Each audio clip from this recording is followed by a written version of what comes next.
Você que está com a agenda livre, já arranjou um compromisso, pelo menos para você entender do que se trata. Aí você faz a sua avaliação. E você que já tem compromisso, dá uma revisitada, se não é o caso de dar uma desmarcada para você prestigiar esse lançamento da plataforma de trade estatístico que tem chamado a atenção do mercado, parceria do TC com a Canário Capital. Recado tá posto aqui, QR Code na tela, dá tempo de você pegar aí o celular, já enquadrar esse QR Code, blindar a agenda e entender mais detalhes para avaliar se cabe ou não no seu perfil de investidor/trader, fechado? São 11 horas com 27 minutos, vamos para a reta final do Manhã TC News. Alegria minha em receber Bruno Corano, da Corano Asset, está aqui na bancada. Tudo bem, Bruno? Bem-vindo. Tudo ótimo, eu que agradeço o convite e feliz de te reencontrar. Também, eu estou muito feliz porque tem 226 perguntas, como você deve imaginar, diante do que o Trump tem contratado para a gente monitorar. Vamos começar com o capítulo mais recente. Trump pediu 3, a China pediu 6, ele pediu 9, hoje vieram os 12. Em tese, o jogo do truco acaba nos 12. Esse jogo Estados Unidos e China acabou ou você ainda enxerga espaço para uma escalada? Eu enxergo um espaço para uma escalada de desentendimento. Agora, de percentual de tarifação, eu já diria que já está na estratosfera, né? Eu já diria que já não é sustentável e eu nem acredito que vá permanecer nesse status atual. O que a gente observa, e estranhamente, até algo em torno de uma semana e meia atrás, o americano, ele permanecia calado. A própria imprensa americana também tratava o assunto como uma instabilidade, mas não como uma desaprovação. E, de repente, disparou os protestos, o próprio Partido Republicano contestando, porque não é sustentável. Imagina, você é um americano, você elegeu o presidente, tudo bem que ele não teve 100% dos votos, mas parte o elegeu. E agora o seu iPhone pode ir de $1.000 para 2.000. Quem vai pagar a conta? O americano. Então eu acho que não é sustentável. Eu acho que alguma coisa vai acontecer, vai existir uma acomodação. Em quais termos é difícil, porque antes de eu entrar, quando você fez a chamada, né, você falou, vamos ver se o Bruno tem uma resposta, um entendimento. Essa é a pergunta que todo mundo... As pessoas sequer conseguem entender, né, qual é a motivação e onde ele quer chegar. Então, daí a dificuldade. Um ponto que acabou de pintar num dos agregadores de notícia que nós monitoramos passa pela seguinte informação. Estados Unidos avaliam resgate a agricultores enquanto retaliação da China ameaça exportações. Então, é relativamente tranquilo de a gente explicar a essência. E ela complementa uma informação que nós trouxemos mais cedo, sob a luz da apuração do Wall Street Journal, segundo a qual, mais cedo, trouxemos isso aqui, existe uma possibilidade de flexibilização de tarifas por parte de exportadores que tragam produtos agrícolas para os Estados Unidos. Afinal de contas, no fim do dia, não é só o iPhone que vai ficar mais caro, também o prato de comida do americano poderá ficar mais caro. E em função do drible disso, os Estados Unidos estão pensando em contornar. E aí vem esta informação que eu repito, os Estados Unidos estão avaliando resgate a agricultores, me parece ali um incentivo para os agricultores locais, enquanto a retaliação da China ameaça as exportações agrícolas da potência asiática para o país americano. E aí, em mais um capítulo dessa novela, que vai em linha com o que você está falando, chega num patamar em que é difícil você enxergar espaço para maior deterioração. Exato. E essa notícia que você acabou de contar, e logicamente nem eu sabia, eu também não acho que isso resolve o problema. Porque no fundo, isso vai gerar o quê? Despesa para o governo. E o propósito central não era gerar emprego e gerar arrecadação? Justamente. Então, não tem fundamento, né? É por isso que eu não acredito que isso vá se sustentar. E ainda assim, que se resolva o problema dos agricultores e todo o resto da cadeia produtiva. Hoje a China é a fábrica, é o quintal de produção do mundo, né? Do mundo, e dos Estados Unidos nem se fala, como o principal cliente, o principal consumidor. E no oferecimento de o minuto a minuto não para, mais highlights. A Amazon acaba de cancelar alguns pedidos de estoque da China justamente após as tarifas. A gente está vendo o noticiário, também no cenário corporativo, sugerir que o ambiente não está propenso a negócios e expansões. Muito pelo contrário. E uma outra evidência, o Tesouro dos Estados Unidos acaba de impor sanções a facilitadores do programa nuclear do Irã. Você vê quantas caixas a gente tem para organizar. Aqui a gente já vai para a relação Estados Unidos-Irã, que tem sido um dos focos geopolíticos do Trump, no sentido de firmeza, de dureza contra os iranianos. Então, de acordo com a agregação de notícias do Financial Juices, o Tesouro americano acaba de impor sanções àqueles que facilitam o programa nuclear do Irã. Estamos medindo ainda e dimensionando o tamanho desses impactos, inclusive sob a luz da precificação deles. O que a gente vê, no entanto, tamanha a foto de estresse acumulada nos ativos, é uma descompressão lá nos Estados Unidos. O VIX está caindo 5%, agora está 49,60 pontos. Yields de 10 anos continuam esticando, a gente está mostrando na tela, 4,38% o retorno médio anualizado. Agora, veja aqui as 7 magníficas, ó. Vão tirando as manguinhas de fora. Apple subindo 4, Nvidia 4, Tesla 5, Amazon 2,5 praticamente, Meta sobe 1, Google sobe 1 e as 7 magníficas, sem exceção, avançando na manhã desta quarta-feira. Bom, temos agora 11 horas com 33 minutos. Cá, para pegar carona, vamos com os índices acionários, Dow Jones, S&P, Nasdaq, Russell 2000. Me parece, a julgar pela prateleira das 7 magníficas, que a gente teve uma aceleração no ímpeto de alta. Confirma pra gente. Isso mesmo, Léo. O S&P está subindo agora 1,02% aos 5.030 pontos. Nasdaq registra alta de 1,91% aos 15.559 pontos. Dow Jones avança 0,40% aos 37.795 pontos. E o Russell 2000, índice de small caps, sobe 0,24% aos 1.763 pontos. Temos 11h33. Corano, você fez um comentário há pouco que me interessa aprofundar. Você disse assim, poxa, o objetivo declarado pelo Trump era um. O que ele está colhendo é outro. Quando o Trump diz que quer reindustrializar os Estados Unidos, isso pressupõe previsibilidade, inclusive para investimento e para o empresariado. Não é o que ele está entregando. Quando ele diz que a China tem subtraído empregos, e você vai para análise quantitativa e qualitativa, você nota que os Estados Unidos já há algum tempo trabalham com uma métrica de desemprego baixa e que boa parte dos empregos que Trump quer reconstruir foram perdidos em função de avanço tecnológico, não necessariamente por causa do trabalhador chinês. Quer dizer, de novo um exemplo que ilustra uma certa distância entre o diagnóstico e a solução que está sendo pretendida. E aí a gente entra num terceiro ponto. As tarifas tendem a contratar ainda mais isolamento americano, inflação de curto prazo, e ainda que se queira substituir as importações por produção local, ela está estatisticamente comprovada como mais cara e não ocorre do dia para a noite. Você precisaria de alguns anos, a depender do setor, para que os Estados Unidos conseguissem fazer essa compensação. Esse abismo entre o diagnóstico, a solução e os resultados diz o que para você até essa altura? Bom, o seu diagnóstico, o seu resumo, a forma que você sumarizou foi excepcional. Diz que não é sustentável, que então esses fundamentos, como eles não se encaixam, não têm coerência, alguma coisa vai precisar acontecer. Eu só espero que não deteriore demais a economia global até que essa solução chegue. Mas é exatamente o que você disse. O Trump fala em gerar emprego. Os Estados Unidos já está a pleno emprego já faz um bom tempo. Então, ou seja, tem falta de mão de obra. Segundo, é impossível fabricar diversos itens nos Estados Unidos enquanto o trabalhador ganha $15 a hora e na China é $1. Então, é uma questão que não tem como se resolver. É muito mais caro você produzir nos Estados Unidos. Por mais que ele diga que ele queira depreciar o dólar, mas ele vai depreciar o dólar se com muito esforço, se conseguisse, que não é o caso, em 10%, 15% não resolveria o problema. Agora, eu tenho uma ilustração. O que existe nos Estados Unidos hoje é o seguinte: existe uma camada de operários, trabalhadores, que realmente perdeu o emprego em razão das indústrias terem partido para outros países. Perfeito. Então é aquele trabalhador de uma indústria automobilística ou de uma siderurgia e de tantas outras coisas. E aí você me pergunta, então cadê a taxa de desemprego? Por que ela não subiu? Porque esses trabalhadores foram reacomodados no mercado, na indústria de serviço.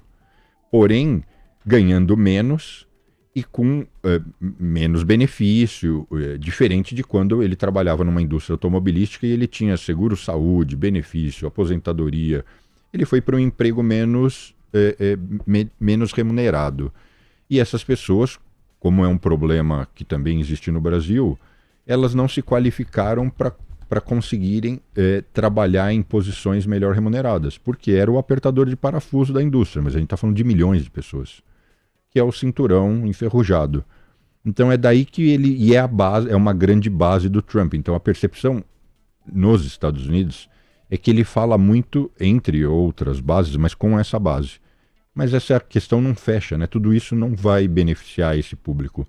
E esse próprio público está se ressentindo agora, dizendo, olha, não foi, eu não votei em você esperando isso. Então, aí o teu retrato ele é muito simbólico, porque no fundo o que você está dizendo é Trump quer reinstaurar um tempo histórico que já se foi, cujas condições de reimplementação são muito desafiadoras para a gente ser elegante, para não dizer incontornáveis se a gente quiser ser pragmático. Porque as indústrias não saíram ali porque acharam o terreno chinês mais bonito. Saíram dali porque era muito mais barato, porque as condições de produtividade eram muito mais favoráveis, porque a regulamentação era muito mais frouxa, inclusive a nível ambiental, e ainda que queira desregulamentar os Estados Unidos, o nível de proporção dessa desregulamentação para voltar a atrair essa força produtiva lá para os Estados Unidos, nossa, é um desafio que parece muito intransponível. E aí você, no seu relato, traz esse ponto. Só que aí vem a provocação. Não estaríamos nós querendo analisar o Trump e a sua agenda com o óculos excessivamente econômico, quando na verdade a gente deveria tirar o óculos econômico e colocar o óculos político e geopolítico em meio a esse confronto que ele está estabelecendo com a China? Se sim, com esse óculos, qual o sentido do que ele está fazendo? Porque economicamente nós estamos concluindo que não há muita racionalidade, me parece unânime. Mas do ponto de vista político e geopolítico, tem quem enxergue, ele está levando as últimas consequências, ele quer frear a China e ainda que possa ser um método torto, é o que ele não vai abrir mão de buscar. A gente observa o seguinte, os Estados Unidos, e não de agora, já na primeira versão do Trump, no primeiro mandato, já se instaurou um desgaste com os chineses e que permaneceu com o Biden. O que os Estados Unidos se opõem ou não gosta da ideia do crescimento e da importância que a China vem tendo nas últimas décadas. Ele vem encontrando diversas formas para desacelerar esse processo. A questão dos microprocessadores de Taiwan e etc. é um exemplo disso. Eles estão investindo bilhões, levando fábricas, entre outros lugares, por Arizona, e querem concentrar isso dentro dos Estados Unidos. Mas isso é um produto de alto valor agregado. Os produtos de baixo valor agregado, eles não têm competitividade em razão do custo americano. Então, o nosso entendimento na indústria financeira americana é que, embora de uma forma abrupta e desordenada e agressiva, essa movimentação vai fazer com que inúmeros produtos passem a ser fabricados e fornecidos por outros países, tirando a hegemonia e a potência e a concentração da China. Então, o que eu quero dizer? O americano importa 1 bilhão de xícaras de café da China por ano. Essa xícara, com esse nível de tarifa, fica inviável na China. Mas ela pode ficar absolutamente viável na Índia ou no Brasil. E aí vão abrir outras oportunidades. E vai tirar o quê? Vai existir uma descentralização. Porque o que existia notoriamente era os números. E esses números, na minha opinião, eles não são muito bem calculados, mas a China representava mais de 70% da produção de manufaturas de baixo valor agregado do mundo. Você fala, e o resto? O resto é uma migalha no Brasil, um pouco no Vietnã, um pouco na Índia. Então a China, ela dominava isso. Mas essa descentralização já estava em andamento. Só que com esse modelo, logicamente isso acelera, mas enquanto ele não ocorre, porque não é como você disse, não é do dia para a noite. Então eu comprava xícaras da China, agora está caro, eu vou comprar da Índia, mas a Índia nem fabrica xícaras ainda, então leva um processo. Enquanto isso não acontecer, quem vai pagar a conta, e na verdade aí eu diria, não vai aceitar pagar a conta, é o cidadão americano. E aí você diagnosticou uma mudança da semana passada para essa que me parece relevante, que é a da instituição imprensa e da instituição opinião pública mudando o sentimento em relação a essa agenda econômica do Trump e as suas consequências. Até a semana passada, até o tarifaço e o anúncio dele em si, você entendia que era um americano, na média, observador. Agora já passa a ser um americano mais crítico. Era o americano observador e a imprensa global de diversas regiões colocando como vítima os países tarifados. Ok. Mas no fundo quem vai pagar a conta não são os países, é o americano. O americano. Então, eu sou um americano, tá na minha dieta comer avocado. Eu não vou... proporcionalmente, algumas pessoas podem até deixar de comprar avocado, mas o fato é que 80% das frutas que são consumidas nos Estados Unidos não são produzidas nos Estados Unidos. Então, eu vou precisar continuar comprando avocado, só que eu vou ter que pagar mais. O aço foi taxado. Os Estados Unidos não têm capacidade de suprir a demanda interna.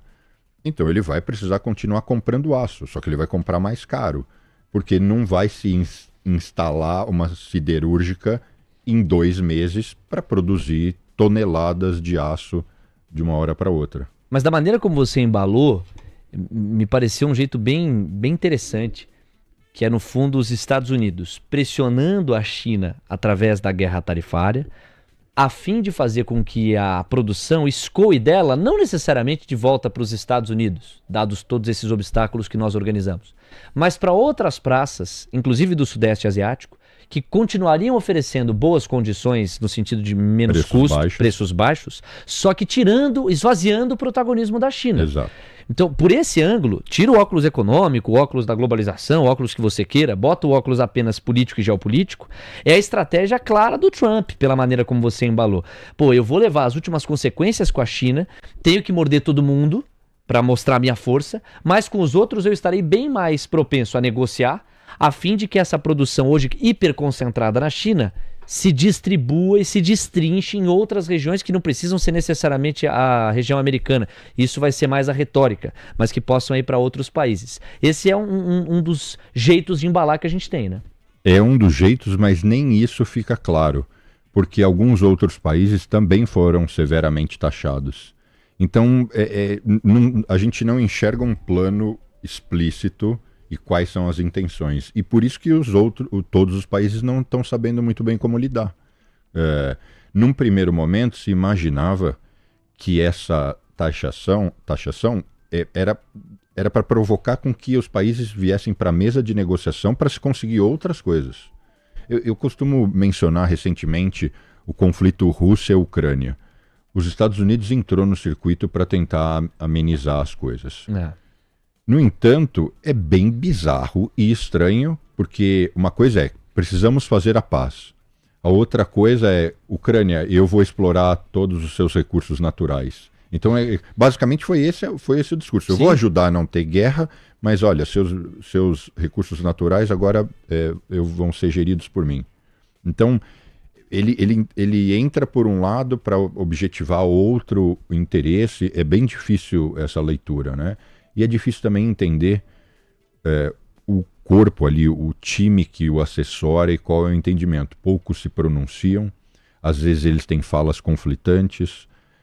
As próprias pessoas que o cercam agora já começaram a rejeitar essas medidas, né? Não estou falando só do Musk, mas é natural que isso vá se expandir. A gente começa a ver, me lembra assim na cobertura política brasileira, os confrontos estruturais, históricos, que existem entre Casa Civil e equipe econômica. Mas nós nem precisamos ir para a Casa Civil americana. Na própria equipe econômica de Trump, a gente já vê algumas cisões. Certamente hoje a gente teria que passar uma risca no gramado e colocar de um lado Lutnick e Navarro, que são apontados como os que mais teorizaram esse pacote tarifário do Trump e os que mais referendam o raciocínio trumpista. E do outro lado dessa cisão, você tem o Musk, o mais verborrágico, e o Scott Bessent, que me parece estar num fio da navalha delicado ali, porque ao mesmo tempo que ele não pode criticar o que muitos vão classificar como falta de racionalidade econômica, ele também não pode simplesmente abraçar essa agenda como abraçam Lutnick e Navarro. Então você tem um jogo ali de peças importantes para a gente monitorar no tabuleiro da equipe econômica do Trump. Quando a gente cruza isso com os ativos financeiros, com o mercado financeiro propriamente dito, vamos levantar levantar aqui as duas placas e ver se você levanta alguma intermediária entre elas ou está nas pontas. Tem uma ala que está levantando assim a placa, bateu fundo. Daqui para frente é só para cima. E poucas vezes vi janelas tão oportunas de montar posição estrutural nos Estados Unidos. A placa oposta é de quem vai dizer a seguinte: estruturalmente não mudou nada, nós continuamos com muita insegurança, não sabemos até que ponto essa escalada da guerra tarifária vai chegar, e ainda que na variação percentual nós tenhamos chegado a um limite, em termos de previsibilidade, seguimos muito parecidos com semana passada. Logo, não é o momento de fazer nenhuma posição estrutural. E entre as duas placas, você vai ter uma área intermediária de gente que está achando o meio do caminho. Aqui já caiu muito, tá barato, ali caiu, mas pode cair mais. Como é que você está enxergando a precificação dessa nossa conversa nos ativos americanos e o que é que você tem recomendado aos seus clientes? Eu escrevi recentemente um artigo que eu não publiquei, eu não enviei para ser publicado em lugar algum, que é a pergunta que eu mais recebo, que é o seguinte: o mercado está barato? E eu falo, o que é o mercado?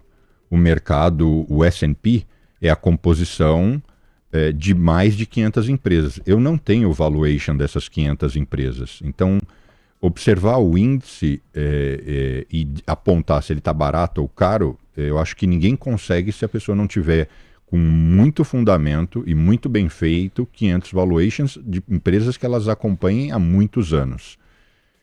Se eu tivesse que sumarizar, eu diria, existem ativos que já estão baratos, mas não significa que eles não cairão ainda mais, porque quando tem uma crise tudo vai para baixo. A diferença é que uma Apple pode cair 20%, 30% e esse ativo que já está muito deteriorado talvez caia mais 5%, mais 10%. O momento ainda de muita instabilidade, eu acho que vai se estender por um bom tempo. Não acho que as coisas estão resolvidas, porque você falou, a primeira plaquinha já é um momento de oportunidade, já caiu bastante daqui só para cima. Não, eu acho que tem mais para se deteriorar, o quanto a gente não sabe. Eu estava, logicamente, te assistindo. Na entrevista anterior, vocês estavam discutindo do risco sistêmico, econômico, sim, etc. Concretamente, a gente não enxerga isso. Eu acho que isso ainda está um pouco distante. Mas é claro, se a gente fizer uma analogia com conflitos militares, pode ter uma guerra atômica? Pode, mas tem que ter desencadear uma série de ações e se perder o controle absoluto. Para que os Estados Unidos, Rússia, a França, alguém saia bombardeando o outro. Aí viraria uma guerra atômica. Possível? É. Provável? Muito improvável. Mesmo agora, quando a gente tinha os conflitos ali, Rússia, Ucrânia, muitas vezes se cogitou que isso poderia ter uma escalada, e eu dizia, chance zero, os países não querem briga, a China já está mais do que explícita que não quer, isso atrapalha os negócios, vai conturbar a nossa vida. Na indústria financeira é parecida, o sistema ainda ele tem liquidez, ele está sólido, ele está bem organizado. Então eu vejo isso muito mais como um disparo momentâneo, intencional, que já de qualquer forma teria que ter uma correção de mercado, poderia vir por qualquer outra razão. As tarifas estão sendo o pretexto, mas eu não vejo uma crise econômica. Você está dizendo que os Estados Unidos não pode ter recessão? Não, tecnicamente eu diria até que o consumo americano já está em recessão, não de agora, já estava. Mas eu não vejo nenhum outro problema sistêmico. Para além desse. Não, nesse momento. Teria que muitas coisas acontecerem para a gente ter um problema financeiro, de liquidez, e que aí sim agravaria as coisas. Eu acho que hoje as coisas ainda não estão lá. Falta um bom caminho. E para a gente saber se as coisas vão chegar a esse quadro mais dramático que você traçou ou se vão se afastar, a gente tem que olhar mais para o que daqui para frente. Me responde essa em instantes. Temos 11 horas com 50 minutos. A gente está recebendo o Bruno Corano, ele é economista da Corano Capital. Eu tenho a impressão que eu cheguei a mencionar aqui Corano Asset. Então, me revisitando aqui a fala. Existe também. Existe também, né? Eu não fui tão traído pela memória. Eu tinha lembrança de Corano Asset, mas aqui está representando a Corano Capital, economista, ajudando e muito a gente nessa reta final do Manhã TC News. Estamos falando para mais de 4.100 pessoas apenas pelo YouTube. São praticamente 3.000 likes e aqui me permitam meia culpa. A correria absoluta e absurda do Manhã TC News na edição de hoje, como tem sido as correrias? A Camila Camila e eu já perdemos 5 quilos só entre a semana passada e esta semana. Estamos quase sumindo aqui. E em função disso, a gente não está conseguindo abraçar a nossa audiência, mencionar tantos nomes como a gente gostaria. Mas fica aqui o nosso respeito, o nosso carinho e a nossa emoção, por que não, de ver cada vez mais pessoas prestigiando o nosso trabalho, fazendo questão de deixar o like, de largar um comentário, de pegar o link e espalhar pelos grupos. Isso significa muito para nós e passa pelo respeito que vocês demonstram pelo nosso trabalho. Aqui a gente foge de qualquer cai para lá, cai para cá, o viés A, o viés B. O que a gente quer é organizar os cenários, estabelecer probabilidades a fim de que você tome as melhores decisões. E quem acompanhou essa edição do Manhã viu personagens de teses completamente diferentes. Viu o Fábio Fares defender uma determinada maneira de como os Estados Unidos estão se organizando. Viu o Alex Martins defender uma outra maneira, o Bruno Corano agora coloca uma terceira maneira, e essa é a beleza, a riqueza, na minha forma de enxergar, do trabalho que a TC News como um todo, não só amanhã TC News naturalmente, promove. Oferecer o contraditório, diferentes visões, a fim de que você construa a sua própria visão e cuide do seu patrimônio da melhor maneira possível. São 11 horas com 52 minutos, vamos fazer um último giro para o destaque ou reta final aqui com o Bruno Corano. Primeiro da porta para dentro. Amigos, é o seguinte, nós temos dólar, índice e curva de juros se comportando da seguinte maneira: Ibov no 0 a 0, dólar subindo 0,64%, R$ 6,075, curva de juros pedindo 18 ou 19 pontos base a mais nos prêmios, isso em média. Ou seja, no caso brasileiro, não dá para dizer que o Ibov destravou, embora ele tenha reduzido as perdas, não dá para dizer que o dólar deu uma bela acalmada, embora ele já tenha subido mais, e dá para dizer que a curva de juros, desde o primeiro minuto, conversando com a curva americana, segue pedindo mais prêmio. Vamos ver da porta para fora? Cá, me ajuda aí com Dow Jones, S&P, Nasdaq e Russell 2000. Continua o movimento de encorpamento do viés de alta por lá, cá? Não, a gente teve uma mudança de cenário. O S&P agora cai 0,44% aos 4.960 pontos. Dow Jones também virou, recua 0,67% aos 37.394 pontos. O Russell 2000 apresenta a queda mais significativa, recuo de 1,31% aos 1.737 pontos. E Nasdaq, a exceção, está subindo 0,35%, mas arrefeceu bem a alta aos 15.320 pontos. Léo. Obrigado, Cá. E na tabela da volatilidade, você vê o dólar a nível global ainda enfraquecido, 0,6% de baixa, VIX caindo 0,50, mas olhe muito mais para a coluna do número absoluto, 52 pontos, yields de 2 anos estáveis. Esta é uma boa notícia frente à abertura pela qual passaram os yields de 2 e os yields de 10 que chegaram a pedir mais de 15 pontos base hoje, estão já pedindo 6 pontos base, quer dizer, devolveram metade do estresse que chegaram a apresentar. Entre as 7 magníficas, você vê que Nasdaq está um pouco mais descolada, porque Apple avança quase 3, Nvidia quase 2, Amazon meio, Tesla 3, mas você já tem papéis que viraram. Google está caindo 0,30, Meta 0,90%. Bruno Corano, meu amigo, eu deixei no ar aqui a pergunta de legal, traçamos aqui cenários, mas quais ou de onde virão as pistas, quais são as pistas ou de onde elas virão, para a gente entender qual cenário tem mais chance de se concretizar. Você, particularmente, daqui em diante, está olhando mais para quê? Eu acho que como toda crise econômica não é um único ponto que dispara ela. Ou como um acidente aéreo, ou como mesmo uma granada ou uma ogiva nuclear. É uma combinação. Você tem que ter o produto ali, o ativo que vai inflamar, você tem que ter um disparador. Então, falando de uma granada, tem a pólvora dentro, tem que ter o pino, você tem que transportar ela até o seu destino. Então, é uma combinação para realmente você gerar um processo de detonação. Uma crise econômica é muito semelhante, é uma combinação de fatores. Você me perguntou o que principalmente nós estamos olhando. É lógico que, de imediato, é o comportamento dessa guerra tarifária, porque é ele que está motivando esse desconforto. Mas, logo em seguida, como está se comportando o consumo interno americano, inflação, taxa de juros e como isso impacta na liquidez e no interesse dos títulos americanos. Eu acho que esses são os relógios ali dentro do avião que a gente está sempre olhando. Altitude, combustível, etc. Então, isso é o que a gente olha nesse momento. Não vai ser apenas nem apenas 2 que vão fazer com que a coisa perca o controle. Então, é monitorar esses índices. A sua pergunta é boa, mas a resposta não é aquela resposta única, eloquente de se os juros se comportar Claro. assim, é isso que vai acontecer. Eu colhi algumas respostas, Bruno, dizendo que, eu vou monitorar mais eventual recuo do Trump e eventual recuo do Xi Jinping. Essa foi uma. Teve outro comentarista que falou assim, eu vou olhar mais para os yields de 10, porque está me chamando muito a atenção a abertura, quando para mim o que faz sentido é fechamento. Teve um terceiro que falou, eu vou olhar para o dólar, porque o dólar, em função da desconfiança, está havendo uma corrida mais pelo franco suíço, pelo iene do Japão, do que para o dólar. Obviamente que nenhum deles vai olhar só para essa variável, para cada variável que cada um listou, e para o conjunto delas. Mas um colocou uma variável mais alta do que as anteriores. Eu, se tivesse que responder, falaria assim, olha, se eu tivesse que escolher apenas uma, embora não seja ela suficiente para concretização de um cenário, eu olharia para Xi Jinping versus Trump, Trump versus Xi Jinping. Por enquanto ninguém recuou. Mas você concorda que não tem espaço para continuar levando Sim. tarifa? E que foi o que eu comecei, né? Eu comecei dizendo, o primeiro ponto é observar tarifas. Não acho que China vai ceder, então a gente espera que os Estados Unidos faça isso.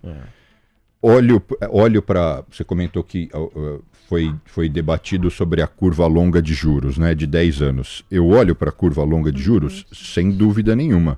Mas o que vai guiar ela são justamente os indicadores. Começando pelo reflexo das tarifas, que vai impactar na inflação, e certamente vai impactar no consumo.